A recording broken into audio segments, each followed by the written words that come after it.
연말연시엔 해넘이, 해맞이를 위해 산행하는 분들이 많은데요. 겨울은 해가 짧고 기온이 낮아 산행을 할 때 미끄러질 위험이 높습니다. 산에서 내려올 때 특히 더 주의해야 하는데요. 안전한 겨울 산행 수칙을 자세히 알려드립니다. 이맘때가 되면 한 해를 마무리하거나 새해를 맞이하기 위해 산에 오르는 사람들이 많아집니다. 하지만 해가 뜨기 전 또는 해가 진 뒤 산을 오르는 겨울 산행은 곳곳에 위험이 도사리고 있는데요. 하루 중 기온은 가장 낮고 어둠 속에서는 발밑을 제대로 살피기 어렵기 때문입니다. 또 눈에 잘 띄지 않는 얇은 얼음은 순간적인 미끄럼 사고로 이어지기 쉬운데요. 게다가 연말 연시엔 등산객이 몰리면서 산길이 더 혼잡해집니다. 해맞이나 해넘이 시간을 맞추려다 걸음을 재촉하게 되는 경우도 많은데요. 이런 조급함이 겨울 산행 사고를 부르는 요인이 될 수 있습니다. 겨울철에는 낮 시간이 짧다 보니까 산행할 수 있는 시간이 제한적입니다. 그러다 보니까 등산하시는 분들이 조바심을 낼 수밖에 없고요. 새벽녘이나 해질 무렵에는 시야가 확보가 잘 안 됩니다. 그로 인해서 길을 잃는 사고도 많이 발생되고 있습니다. 문제는 정상에 오른 뒤인데요. 겨울 산행 사고의 상당수는 하산하는 과정에서 발생하기 때문입니다. 체력이 떨어진 상태에서 서둘러 내려가다 보면 보폭이 커지고 균형을 잃기 쉬워 낙상 사고로 이어질 위험이 큰데요. 특히 해넘이를 보고 내려올 때는 어둠 속에서 하산을 시작해야 하는 만큼 작은 실수 하나도 큰 사고로 이어질 수 있습니다.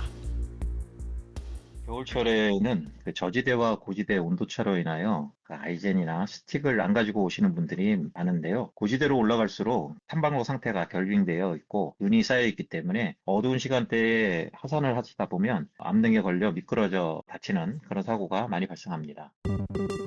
겨울 산행에서는 사소해 보이는 준비 하나가 사고를 막는 중요한 차이가 될 수 있는데요.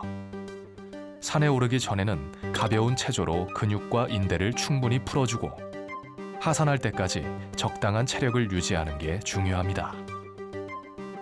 미끄럼 사고를 예방하려면 반드시 등산화를 신고 눈이나 빙판길을 대비해 미끄럼 방지 장치인 아이젠도 준비해야 하는데요.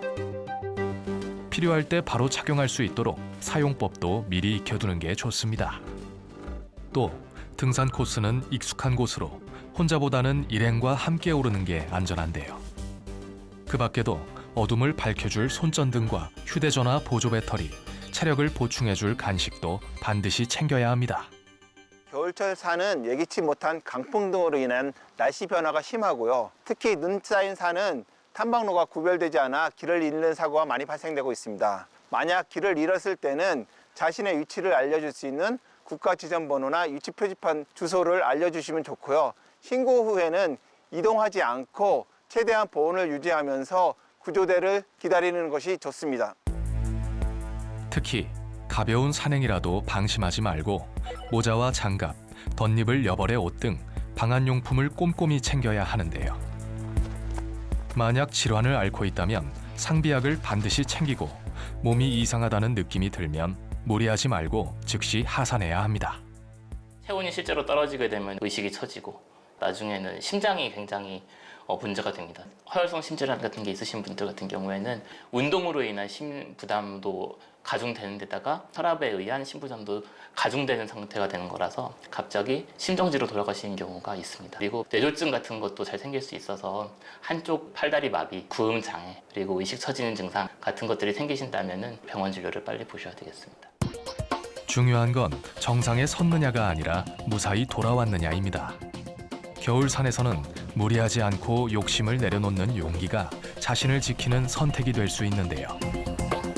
그 한 번의 판단이 사고를 막는 가장 확실한 방법입니다.